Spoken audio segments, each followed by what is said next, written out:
وہ درانگ ولاس کی دیوڑی سے آگے اندرونی دروازے کی طرف بڑھ رہا تھا۔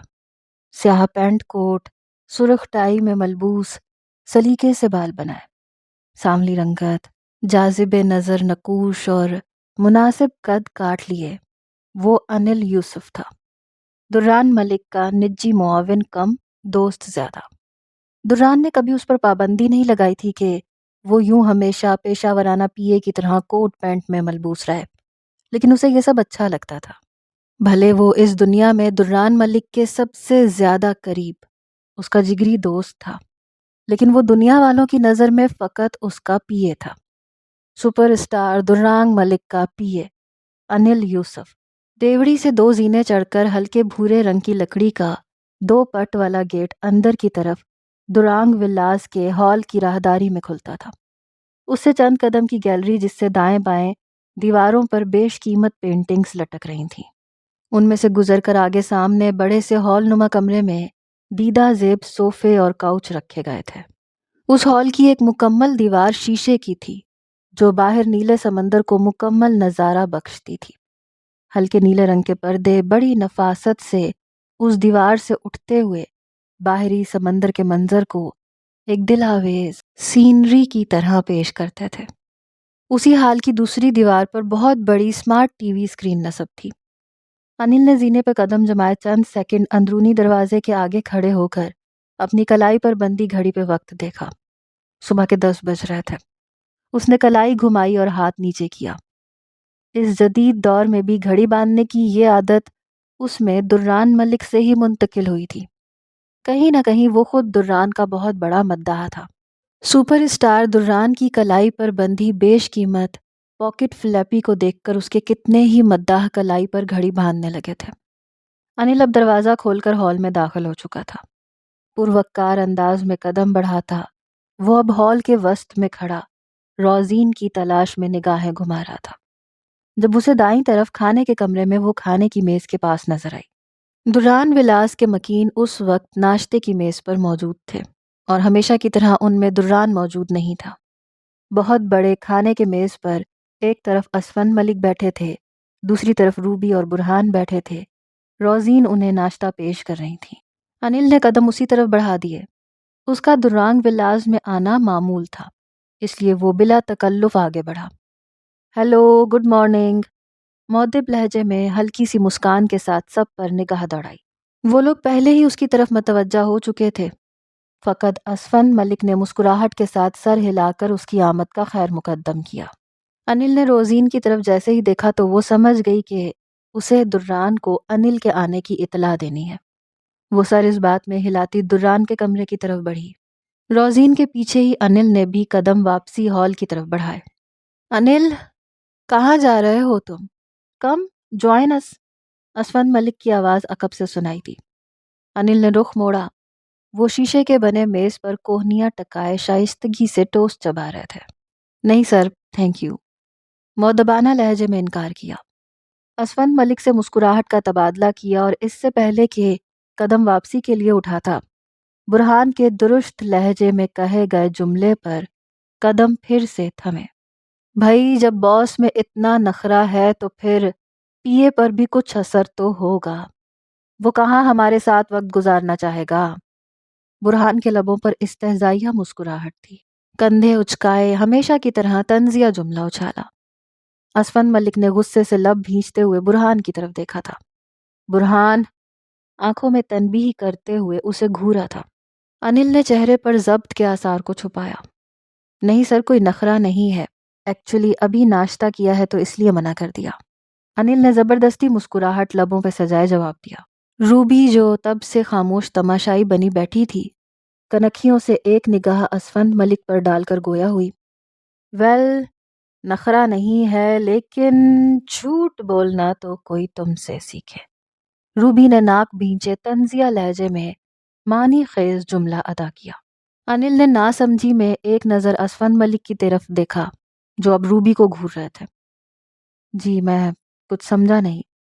انل نے پیشانی پر شکن بڑھائے روبی کی طرف سوالیہ نظروں سے دیکھا۔ انل، آئی تھنک دران ابھی سو رہا ہے، تم ویٹ کر لو کچھ دیر۔ اسفند ملک نے مضطرب انداز میں بات کو گھمانے کی کوشش کی۔ جی بہتر۔ انل نے مؤدبانہ سر جھکایا، قدم موڑے۔ انل 1 سیکنڈ، کہاں جا رہے ہو؟ مجھے بات کرنی ہے تم سے۔ روبی نے اسفند ملک کے گھورنے کو یکسر نظر انداز کرتے ہوئے انل کو روکا۔ جی میم، وہ فوراً مؤدب لہجے میں کہتا ہوا رکا۔ وہ پوری طرح روبی کی طرف متوجہ ہوا۔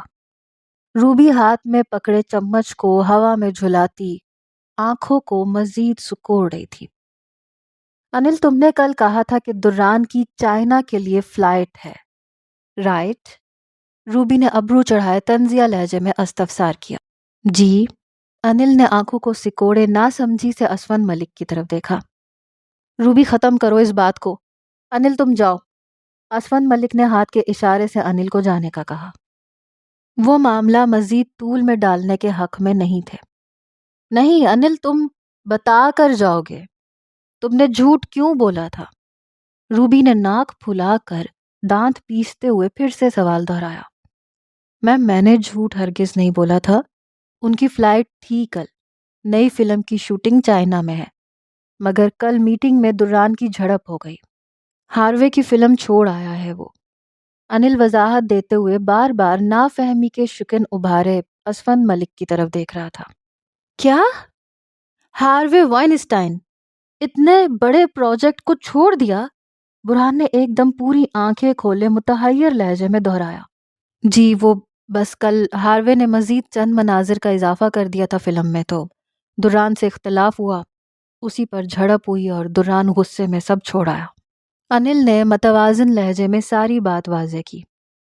اسفند ملک کے چہرے پر تفکر کے تاثرات رقم ہوئے۔ مطلب؟ کیوں؟ وجہ؟ ایسے کیا مناظر تھے؟ دران اتنا بڑا پروجیکٹ کیسے یوں چھوڑ سکتا ہے؟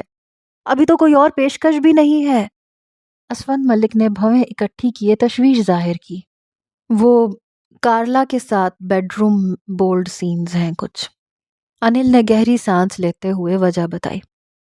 برہان بے ساختہ امڑ آنے والے کہے کو نہ روک سکا۔ کھانے کے ہال میں اب اس کا بلند و بانگ کہا گونج رہا تھا۔ روبی بھی مسکراہٹ دبا رہی تھی، جبکہ اسفند ملک سنجیدہ تھے۔ عجیب فٹو دماغ ہے دران کا، بھلا کارلا کے ساتھ ایسا سین کرنے سے کون منع کر سکتا ہے؟ برہان نے بمشکل اپنی ہنسی پر قابو پاتے ہوئے حیرت ظاہر کی۔ برہان، جسٹ شٹ اپ۔ اسفند ملک نے غصے سے اس کے کیے گئے تمسخر پر اسے ڈپٹا، پھر پریشانی سے انل کی طرف متوجہ ہوئے۔ لیکن وہ تو ہاروے پروڈکشن سے ایڈوانس بھی لے چکا ہے، اسفند ملک نے پریشان لہجے میں کہتے ہوئے پیشانی سہلائی۔ وہ اتنے بھی بے خبر نہیں تھے دران سے، اس کے ہر اگلے قدم کی ان کو خبر ہوتی تھی، اس لیے وہ انل سے بھی بگاڑنا نہیں چاہتے تھے۔ وہ واپس کرنے کا حکم دے چکا ہے دران۔ انل نے کندھے اچکائے۔ تو اب یہ تو بہت بڑا نقصان کر رہا ہے جذباتی لڑکا۔ اسفند ملک نے لب بھینچے اور تھوڑی کو سہلاتے ہوئے پریشانی ظاہر کی۔ جی، وہی سمجھانے آیا ہوں اسے۔ ہاروے کل رات سے فون کر رہا ہے، اب دیکھتا ہوں دران کیا کہتا ہے اس بارے میں۔ انل نے لب بھینچے اپنی آمد کا سبب بتایا۔ برہان نے ناک چڑھائی، سر نیچے پلیٹ پر جھکا دیا۔ روبی نے پہلو بدل کر پہلی بار گفتگو میں اپنا حصہ ڈالا۔ فضول کا بھرم دکھا رہا ہے، ویسے تو کہتا ہے کہ اس کا کوئی مذہب نہیں ہے، تو پھر ایسے مناظر کرنے کے لیے ایسے نخرے کیوں دکھا رہا ہے جیسے اس سے بڑا کوئی پارسا نہیں ہے؟ روبی کا لہجہ نفرت آمیز تھا۔ انل، اپنے دوست کو سمجھاؤ، یہ سب سین ڈیمانڈنگ ہے، ایسے ہی انکار کرتا رہے گا تو کل کو کوئی پوچھے گا بھی نہیں۔ برہان کہاں پیچھے رہنے والا تھا، تمسخرانہ مسکراہٹ سے ضائع کہا۔ انل اس کی بات پر بے اختیار مسکرایا۔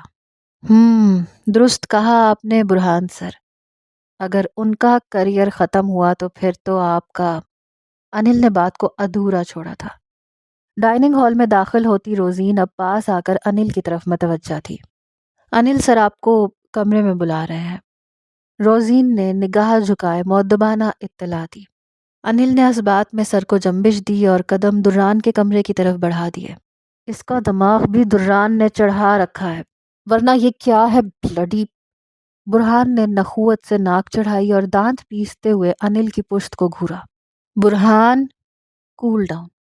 تمہیں کتنی دفعہ کہا ہے تم دران کے معاملے میں کچھ بھی مت بولا کرو۔ اور انل نے غلط کب کہا؟ یہ جو ٹی وی سیریل میں چھوٹے موٹے رول مل رہے ہیں یہ اسی کی مرہون منت ہے۔ ملک اسفند نے سنجیدگی سے سچ اگل کر ٹوسٹ منہ میں رکھا۔ نہیں، یہ میرا اپنا ٹیلنٹ ہے، پتہ نہیں کس دن یہ درانگ کا لیبل مجھ پر سے ہٹے گا۔ برہان تنک کر دونوں ہاتھ میز پر مارتا ہوا اپنی جگہ سے اٹھا، کرسی کو ایک طرف کرتا وہ غصے سے ڈائننگ ہال سے باہر جا رہا تھا۔ برہان، روبی نے بے چینی سے اسے پیچھے سے پکارا۔ ناشتہ بھی نہیں کر کے گیا؟ آپ بھی نہ، کیا ضرورت تھی یہ بے پر کی ہانکنے کی؟ روبی نے تیوری چڑھائے ملک اسفند کو گھورا۔ انہوں نے تعصب سے سر کو دائیں بائیں ہلایا اور گردن جھکا دی۔ انل نے آہستہ سے کمرے کے دروازے پر دستک دی اور اسی لمحے اندر سے بھاری آواز ابھری۔ وہ دران کے کمرے کے دروازے کے سامنے کھڑا تھا۔ آ جاؤ، نیند کی خماری میں لپٹی آواز تھی، مطلب وہ ابھی اس کے آنے پر ہی بیدار ہوا تھا۔ انل نے دروازہ کھولا، کمرے میں داخل ہوا۔ وہ اپنے سفید نائٹ گاؤن میں ملبوس کمرے میں موجود صوفے پر بیٹھا تھا، بکھرے بال، ہلکی سی سوزش لیے، اد کھلی آنکھیں۔ وہ نگاہیں موبائل اسکرین پر جمائے، بھویں اکٹھی کیے، خود کو مصروف ظاہر کر رہا تھا۔ کشادہ کمرہ کسی اور ہی دنیا کا منظر پیش کرتا تھا، جو اندر داخل ہونے والے کو ایک سحر میں جکڑ لیتا تھا۔ دران نیلے رنگ کا دیوانہ تھا، اس لیے پورا کمرہ سفید اور ہلکے نیلے رنگ کا امتزاج لیے ہوئے تھا۔ سفید فرش، سفید دیواریں، بس ایک دیوار جس پر ہوم تھیٹر اسکرین نصب تھی، وہ سفید اور نیلی دھاری دار ڈیزائن پر مشتمل تھی۔ ہلکے نیلے رنگ کے پردے اور ایک طرف کی دیوار میں ریلنگ صورت کھلتا دروازہ، جس کے پیچھے سوئمنگ پول اور سامنے سمندر کا سارا منظر۔ سیاہ کراؤن والا بیڈ، اس کے آگے لگا سیاہ لیدر کا کاؤچ، ایک طرف لگے سفید پوشش کیے نیلی دھاریوں والے صوفے، ان کے آگے رکھا بڑا سا سفید شیشے کا چکور میز۔ باقی کمرے میں موجود پینٹنگز اور سجاوٹی گلدان، حتیٰ کہ سگریٹ کی ایش ٹرے تک نیلے رنگ کی ہی تھی، کسی ایک ہی حالت میں موجود تھی، گو کہ اس کمرے کے دیکھنے والے کی آنکھوں کو پرسکون احساس بخشتا تھا۔ انل بھی ہمیشہ کی طرح آ کر پہلے اس کے کمرے کو نظر بھر کر ضرور دیکھتا تھا۔ وہ خود چاہے اپنا حلیہ ایسے ہی بکھرے بال اور لاپرواہ سا رکھتا تھا، مگر باقی اس کی ہر چیز سے اس کا سلیقہ اور اعلیٰ ذوق جھلکتا تھا۔ ہیلو بڈی، انل نے محبت سے ہیلو کے ساتھ دوستانہ مسکراہٹ لبوں پہ سجائی۔ انل اب اس کے پاس صوفے تک پہنچ چکا تھا، پر وہ ہنوز موبائل پر سر جھکائے ہوئے تھا۔ انل جانتا تھا وہ پہلے سے جانتا ہے کہ وہ کیا بات کرنے آیا، اس لیے متوجہ ہوئے بنا اسے بات شروع کر دینی چاہیے۔ دران، ہاروے فون کر رہا ہے بار بار۔ انل نے سیدھی بات کی۔ تو مت اٹھاؤ، جھکے سر کے ساتھ ہی سپاٹ لہجے میں مختصر جواب دیا۔ دران، ایسے مت کرو، تم جانتے ہو بہت بڑا پروجیکٹ ہے۔ انل اب اس کے کہے بنا اس کے دائیں طرف والے صوفے پر براجمان ہوا۔ So what? پھر سے وہی مختصر جواب، مختصر مختصر مختصر۔ وہ بولنے میں اتنی کنجوسی کرتا تھا کہ انل کبھی کبھار سوچتا تھا کہ وہ اس سے اتنی کم بات کرتا ہے تو باقی لوگوں سے کیا بات کرتا ہوگا۔ کیا یار، سب کر رہے ہیں ایسے سین، آج کل اس کے بنا کون فلم دیکھتا ہے؟ مجھے ایسے لگتا ہے تم زیادہ لے رہے ہو اس بات کو۔ کیا ہے، بس 3 یا 4 منٹ کا ایک سین ہی تو ہے۔ انل نے صوفے کے ہتھے پر کوہنی ٹکائے، ہاتھ کو ہوا میں اٹھائے وسوخ سے کہا۔ وہ اب اسے قائل کر رہا تھا جو کل ہاروے کی ایکشن فلم کے نیم برہنہ مناظر کرنے سے انکار کر کے آیا تھا۔ سب کرتے ہوں گے مگر درانگ نہیں، بے تاثر سخت لہجہ، موبائل پر جھکے چہرے کے ساتھ ہی بس ایک ابرو اٹھائے، غسیلی نگاہ سامنے بیٹھے انل پر ڈالی۔ انل نے لب بھینچے سر کو آسمان کی طرف اٹھایا اور گہری سانس لی۔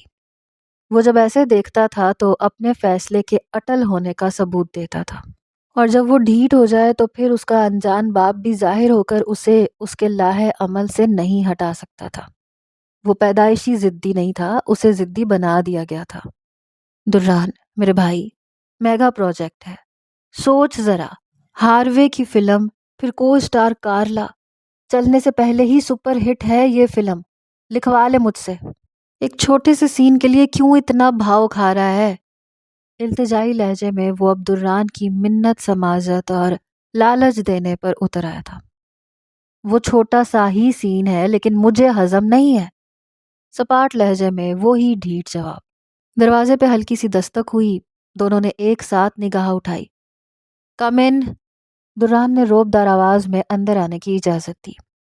اس کی آواز کا روب اور بھاری پن اس کی شخصیت کے عین مطابق تھا، مگر اس کے لہجے میں ہمیشہ بیزاری کا عنصر گھلا رہتا تھا۔ دروازہ ہلکی سی چڑچڑاہٹ لیے کھلا۔ روزین مشروب کی ٹرالی لیے کمرے میں داخل ہوئی۔ وہ صبح کا آغاز تازہ جوس سے کرتا تھا، لیکن جوس کے فوراً بعد سگریٹ اس کا سارا اثر زائل کر دیتی تھی۔ کچھ چیزیں اس کی زندگی میں لازم اور ملزم تھیں: نہارمو جوس، 3 گھنٹے جم، تیراکی، سگریٹ اور انل یوسف۔ سوچ لے، زیادہ اکڑ میں تمہارا ہی نقصان نہ ہو جائے۔ کارلا کے ساتھ فلم ملنا آسان نہیں ہے، انل نے زیر لب مسکراتے ہوئے اسے چھیڑا۔ وہ دران کی سنجیدگی کو ختم کرنا چاہتا تھا۔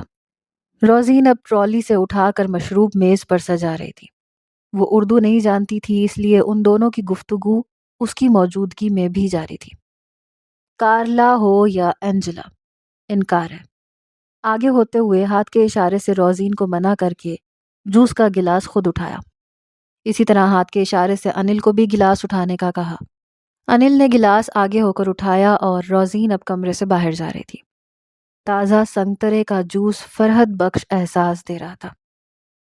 ٹھیک ہے، مطلب تم ضد کے پورے ہو۔ اچھا، اگر وہ کہے کہ میں سین میں رد و بدل کر دیتا ہوں پھر؟ انل نے جوس کا گھونٹ بھرا اور سیدھا ہوا۔ دوسری طرف وہ جوس ختم کرنے میں مصروف تھا۔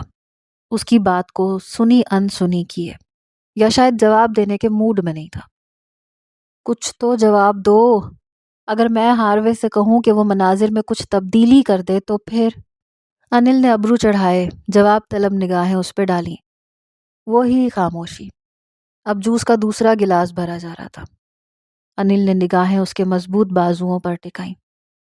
اور تمہیں پتا ہے ہاروے کیا کہہ رہا ہے؟ وہ یہ کہہ رہا ہے کہ درانگ اپنے مذہب کی وجہ سے کر رہا ہے یہ سب۔ انل نے آہستگی سے بات کی اور لب بھینچے۔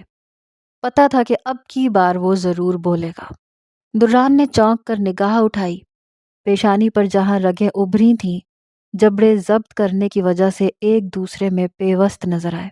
سفید رنگت ایک دم سے غصے میں سرخ ہونے لگی۔ میرا کوئی مذہب نہیں ہے، کرخت لہجے میں مختصر جواب دیا۔ گلاس میز پہ رکھا، میز پہ پڑا سگریٹ کیس اٹھایا۔ ہلکے نیلے رنگ کا سگریٹ کیس اس کی مضبوط انگلیوں میں گھومتا اس کے اندرونی اضطراب کی نشانی تھا۔ دران کہہ دینے سے کچھ نہیں ہوتا۔ تم مسلمان ہو، اس حقیقت کو مت جھٹلایا کرو۔ اور تم جانتے ہو اب ایکشن فلموں میں بھی ایسے 2-4 سین ہونے لازمی جزو بن گئے ہیں۔ مارکیٹ میں ڈیمانڈ ہے اس سب کی۔ اگر تم آئے دن اس بات کو لے کر فلمز چھوڑتے رہے تو پروڈیوسر تمہیں سائن کرنا چھوڑ دیں گے۔ انل نے تیوری چڑھائے اسے سمجھانے کی کوشش کی اور اب کی بار سخت لہجے میں آنے والے وقت سے خبردار کیا۔ برہان کے الفاظ ہیں یہ۔ دران نے فوراً سگریٹ کا کش لگا کر انگلی ہوا میں اٹھائے کہا۔ انل نے چونک کر اس کی طرف دیکھا۔ ابھی کچھ دیر پہلے ناشتے کی میز پر واقعی یہ برہان کا کہا گیا جملہ تھا جو اس کے ذہن میں پیوست ہوا تھا۔ ساری انڈسٹری جانتی ہے دران کی فلم کس بنیاد پر ہٹ ہوتی ہے۔ مجھے اپنی فلم کو سپر ہٹ کرنے کے لیے ان چیپ مناظر کی ہرگز ضرورت نہیں۔ لوگ میری صورت اور میری فائٹ دیکھنے آتے ہیں، جسم نہیں۔ اور رہی بات جسم کی تو اس کے لیے فیمیل ایکٹریسز بہت ہوتی ہیں۔ وہی ٹھہرا بیزار کن مگر متوازن لہجہ۔ ساری گفتگو میں یہ اس کی سب سے لمبی بات تھی۔ انل جو اسے ٹکٹکی باندھے دیکھ اور سن رہا تھا، گہری سانس باہر انڈیلتے ہوئے صوفے کے ہتھے پر بازو پھیلائے اور پشت تھکے انداز میں پیچھے ٹکا دی۔ ٹھیک ہے، میں ہاروے کو تمہارا آخری فیصلہ سنا دیتا ہوں۔ اگر وہ مناظر تبدیل نہیں کرتا تو پھر اسے ایڈوانس واپس کر دیتے ہیں۔ انل نے کندھے اچکا کر بات ختم کی۔ اصولاً تو ایڈوانس واپس کرنا بھی نہیں بنتا، دھواں ہوا میں چھوڑتے ہوئے کہا۔ انل نے حیرت سے اسے دیکھا۔ اب وہ زیر لب تمسخرانہ مسکراہٹ سجائے اس کی طرف دیکھ رہا تھا۔ سبزی مائل گہری پتلیاں، وہ سچ کہہ رہا تھا۔ لوگ اس کی صورت اور فائٹ دیکھنے تو آتے ہیں۔ اس نے دھوکہ دیا ہے، اسکرپٹ میں ایسے کوئی سین نہیں تھے، اس نے اب کیوں ایڈ کیے ہیں؟ جب ہم شوٹنگ پر جانے والے تھے میں نے اسکرپٹ پر فلم سائن کی تھی، اس لیے ایڈوانس اسی بیس پر ہے۔ سخت لہجے میں اپنا موقف پیش کیا۔ اب کی بار انل بھی کوئی جواب نہیں دے سکا، بس اسے دیکھ کر ہی رہ گیا۔ پھر ایک دم سے صوفے پر سے اٹھا، جیب میں سے موبائل نکالا۔ ٹھیک ہے، میں یہی ہوں، تم فریش ہو جاؤ، میں ہاروے سے رابطہ کرتا ہوں۔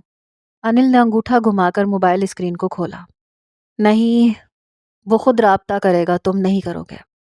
روزین کو کہتا ہوں ناشتہ لگوائے تمہارے لیے، ناک چڑھا کے کہا۔ آگے ہو کر میز پر پڑا کارڈلس اٹھایا۔ نہیں، ناشتہ کر کے آیا ہوں، تم بس جلدی ریڈی ہو جاؤ، میں باہر ویٹ کر رہا ہوں۔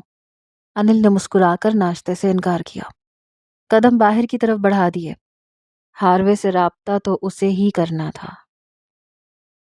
کچھ آوازیں تھیں جن کی مدھم باز گشت جو پہلے مکھیوں کی بن بھناہٹ کی صورت سنائی دے رہی تھی، پھر اب واضح ہونے لگی تھی۔ اس نے آنکھوں کو کھولنے کی کوشش کی، جس کے باعث سر میں شدید تکلیف کا احساس ہوا، ایسے جیسے سر کسی شکنجے میں جکڑا ہوا ہو۔ آنکھوں کے پپوٹے سوجے ہونے کے باعث آنکھوں پر وزن محسوس ہو رہا تھا۔ اس کی آنکھوں کی اوپری جلد نیلی ہو رہی تھی، جسم ٹھنڈ کے باعث اکڑاہٹ لیے ہوئے تھا۔ وہ دائیں کروٹ لکڑی کے بنے فرش پر لیٹی تھی اور کروٹ کے باعث جسم کا اوپری حصہ برف ہو رہا تھا۔ آہستگی سے شدید سر درد کو برداشت کرتے ہوئے جبڑے بھینچ کر آنکھیں زبردستی کھولیں۔ کتنی ہی پلکیں ٹوٹنے کی تکلیف کے باعث منہ کھل گیا۔ پلکیں ماتھے سے بہنے والے خون کے سبب آنکھ کے نچلے حصے سے چپک گئی تھیں۔ اب جب زبردستی ان کو کھولا تو پلکیں چپک کر ٹوٹ گئی تھیں۔ آنکھیں کھلتے ہی سب کچھ واضح ہو گیا۔ وہ اسی لکڑی کے بنے چھوٹے سے ڈربے نما کمرے کے فرش پر لیٹی تھی، جہاں وہ پچھلے 2 دن سے قید تھی۔ اسے لاویہ میں آئے آج تیسرا دن تھا۔ آہستگی سے گردن موڑ کر کھڑکی کی طرف دیکھا، وہاں اب لکڑی کے تختے لگا کر کیل ٹھوک دیے گئے تھے۔ اتنی ٹھنڈ میں بھی گلے میں کانٹے چبھنے جیسا احساس ہوا۔ لبوں کے کنارے پر خون منجمد تھا۔ کل رات کا سارا منظر نگاہوں میں گھوم گیا۔ ہاتھ کو فرش پر رکھ کر کوہنی کے بل اوپر اٹھی۔ اس چھوٹے سے کمرے میں ایک لکڑی کے پلنگ، جگہ جگہ مکڑی کے بنے جالوں، مٹی اور اس کے کپڑوں کے اٹیچی کے سوا کچھ نہیں تھا۔ وہ اٹھ کے بیٹھ چکی تھی۔ باہر سے آتی آوازیں اب واضح ہو رہی تھیں۔ ایک آواز تو لی تاؤ کی تھی، جبکہ دوسری آواز کسی انجان مرد کی تھی۔ وہ لی تاؤ پر چیخ رہا تھا۔ وہ لڑکھڑاتے ہوئے بمشکل اٹھی۔ گھٹنوں پر خون جمع ہوا تھا۔ سفید نائٹی جگہ جگہ سے خون سے لت پت تھی۔ جسم سردی کے باعث اکڑ رہا تھا۔ وہ آہستگی سے قدم اٹھاتی کمرے کے دروازے کے پاس آئی۔ لکڑی سے بنے اس ٹوٹے پھوٹے دروازے میں موجود ان گنت سوراخوں میں سے ایک سوراخ پر آنکھ کی پتلی ٹکا دی۔ دوسری طرف کا منظر واضح صاف دکھائی دیا۔ وہی میلا کچیلا چھوٹا سا ہال نما کمرہ، جس میں 2 کرسیاں اور ان کے بیچ میں ایک میز تھی۔ ایک طرف ایک لوہے کے میز پر چولہا اور کچھ گندے برتن پڑے تھے۔ دیوار پر جگہ جگہ کھونٹیوں پہ کپڑے لٹک رہے تھے۔ کمرے کے وسط میں اس آدمی جس کی ٹانگ میں کانٹا چبو کے وہ بھاگی تھی، وہ لی تاؤ کا گریبان تھامے کھڑا تھا اور چینی زبان میں اس پہ چیخ رہا تھا، میرا سارا پیسہ واپس کر، ایک ایک پائی جو میں نے پاکستان بھجوائی تھی وہ بھی۔ وہ آدمی غرا رہا تھا۔ لی تاؤ بار بار آنکھیں میچ کر اس کے عتاب سے بچنے کی ناکام کوشش میں تھا۔ میری بات سنو، صرف تمہاری وجہ سے بیوی ہونے کے باوجود میں نے آج تک اسے ہاتھ نہیں لگایا۔ تمہیں بالکل انچھوئی لڑکی چاہیے تھی، چھوٹی عمر اور لی تاؤ اسے قائل کر رہا تھا یا وضاحت دے رہا تھا، مگر اس نے اس کی بات مکمل ہونے سے پہلے ہی لی تاؤ کا گریبان دموچ کر اسے ہوا میں معلق کر دیا۔ لی تاؤ کے پاؤں اب فرش سے چند انچ اونچائی پر ہل رہے تھے اور شکل سانس بند ہونے کی وجہ سے سرخ ہو رہی تھی۔ میرے کسی کام کی نہیں ہے وہ، چاہے انچھوئی ہے، وہ ڈائن ہے، لڑکی نہیں ہے۔ دیکھا نہیں کل رات میرا کیا حال کیا اس نے؟ تم مجھے میرا پیسہ واپس کرو، مجھے نہیں چاہیے وہ۔ آدمی نے دانت پیستے ہوئے لی تاؤ کی پیشکش کو ٹھکرا دیا۔ لی تاؤ اپنے دونوں ہاتھوں کی مدد سے اس کے ہاتھوں کی گرفت کم کرنے کی ناکام سعی کر رہا تھا۔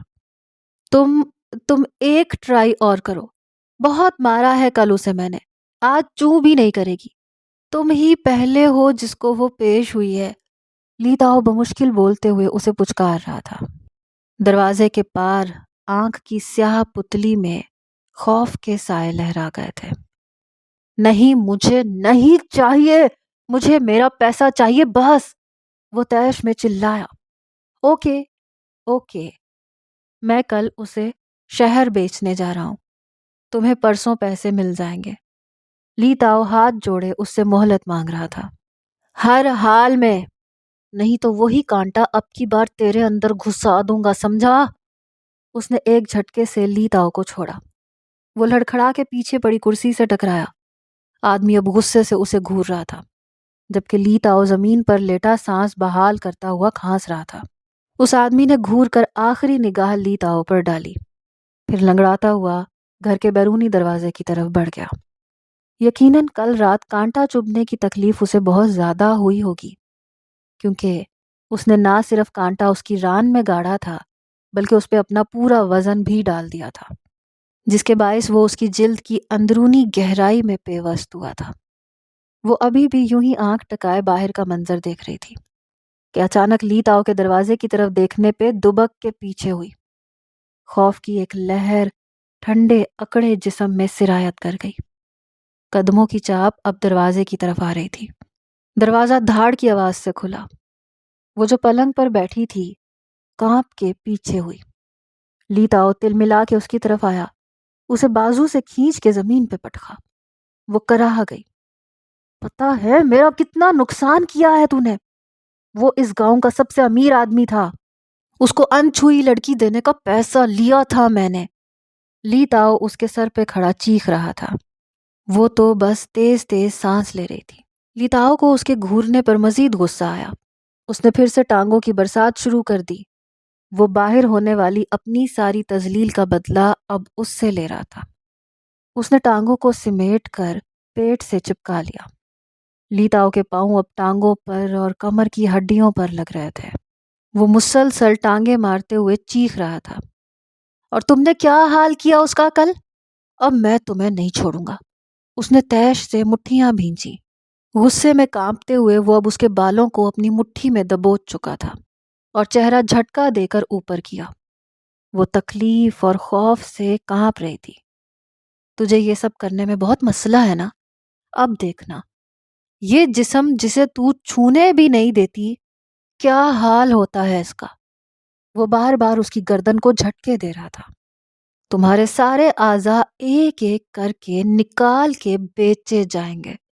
وہ اس کی آنکھوں میں آنکھیں گاڑے غرا رہا تھا۔ بال چھوڑ کر اچانک اپنی جگہ سے اٹھا، لمبے لمبے ڈگ بھرتا ہال میں پڑے میز تک گیا، وہاں سے ایک پیالی اٹھائی، پھر اس تک واپس آیا۔ وہ تکلیف سے کراہتے ہوئے اسے بار بار آنکھیں کھول کے دیکھ رہی تھی۔ کھانا کھاؤ گی؟ بھوک لگی ہے؟ وہ اس سے چند قدم کے فاصلے پر کھڑا استہزائیہ پوچھ رہا تھا۔ بھوک سے تو وہ واقعی بہت برا حال تھا اس کا۔ اس نے چہرہ اوپر اٹھایا۔ لیتاؤ نے ایک جھٹکے سے ہاتھ میں پکڑی پلیٹ فرش پہ پھینک دی۔ نیچے گرتے ہی اس میں موجود سارے نوڈلز زمین پر ڈھیر ہوئے۔ وہ کہے لگاتے ہوئے گھٹنوں کے بل نیچے اس کے بالکل سامنے بیٹھا۔ کھاؤ کھاؤ۔ بالوں سے اس کا چہرہ پکڑ کے نوڈلز کے ڈھیر پہ رکھ کے دبا دیا۔ وہ نوڈلز پر اس کا چہرہ مسل رہا تھا۔ وہ بلبلا اٹھی، پوری قوت لگا کے چہرہ اوپر کرنے کی کوشش کی، مگر 3 دن سے بھوکا رہنے کی وجہ سے نکاہت بڑھ گئی تھی۔ چند سیکنڈ کے بعد لیتاؤ نے جھٹکا دے کر اس کے چہرے کو اوپر اٹھایا اور بلند و بانگ کہا لگایا۔ چہرے پہ جگہ جگہ نوڈلز چپکے ہوئے تھے۔ تمہارے باپ کو پیسے دیے ہیں میں نے، اب تم میری ملکیت ہو، چاہو تو چمڑی بیچوں، چاہوں تو اعضا، واپس نہیں جاؤ گی تم، سمجھی؟ وہ پورے دانت واضح کیے چیخا تھا۔ وہ اس کی ٹوٹی پھوٹی باتیں سمجھ پا رہی تھی۔ وہ شاید اب اسے آگے کہیں بیچنا چاہتا تھا۔ وہ ایک دم اپنی جگہ سے اٹھا اور باہر نکل گیا۔ دروازہ پھر سے بند ہو گیا۔ وہ جلدی سے اٹھی اور پاگلوں کی طرح زمین پر گرے نوڈلز اٹھا کے کھانے لگی۔ آنکھوں سے لگاتار آنسو جاری تھے۔ وہ مٹھیاں بھر بھر کے نوڈلز منہ میں ڈال رہی تھی۔ اس وقت زخموں کی تکلیف نہیں، بھوک کا احساس غالب تھا۔ سورج غروب ہونے کو تھا اور کراچی میں شام اپنے سائے پھیلا چکی تھی۔ لائنز ایریا کی عمارتیں اب اندھیرے میں ڈوبنے کو تیار تھیں۔ جوویت، جوویت، جوائے نے اونچی آواز میں پکارا۔ وہ فلیٹ کی عمارت کے سامنے موجود میدان کی گیٹ پہ کھڑی تھی، دونوں ہاتھ کمر پہ دھرے، ہلکے زرد رنگ کے جوڑے میں ملبوس۔ وہ معمول سے زیادہ گہری رنگت کی لگ رہی تھی، بھویں اکٹھی کیے، آنکھوں کو چندھی کیے۔ یہ گول میدان تھا جس کے مختلف اطراف میں 4 دروازے تھے۔ یہ تمام عمارتوں کا مشترکہ میدان تھا، جہاں تمام عمارتوں کے فلیٹوں میں رہائش پذیر بچے کھیلتے تھے۔ وہ جووت کو پکارتی اب میدان میں لگے لوہے کے گیٹ سے اندر داخل ہو رہی تھی۔ میدان میں ان گنت چھوٹے بڑے لڑکے مختلف کھیل کھیلنے میں مصروف تھے۔ وہ ارد گرد 6 سالہ جووت کو کھوجنے کے لیے نگاہیں گھما رہی تھی، جب اچانک درخت کے نیچے موجود بینچ پر نگاہ تھم گئی۔ وہ شاید وہی لڑکا تھا جسے اس دن اس نے اور سنینا نے بالکنی سے دیکھا تھا۔ وہ آج بھی خاموش سر جھکائے بیٹھا تھا، ارد گرد کھیلتے تمام بچوں اور لڑکوں سے بے نیاز۔ عمر کے لحاظ سے وہ 19-20 سال کا لگ رہا تھا۔ السلام علیکم ریڈرز، امید کرتی ہوں کہ آپ سب ٹھیک ہوں گے۔ اگر آپ کو رومانٹک لو سٹوریز اور اچھے اچھے ناولز چاہئیں تو اس چینل کو جا کر وزٹ کریں۔ یہاں ریگولر آپ کو بہت اچھے اور رومانٹک ناولز سننے کو ملیں گے۔ شکریہ۔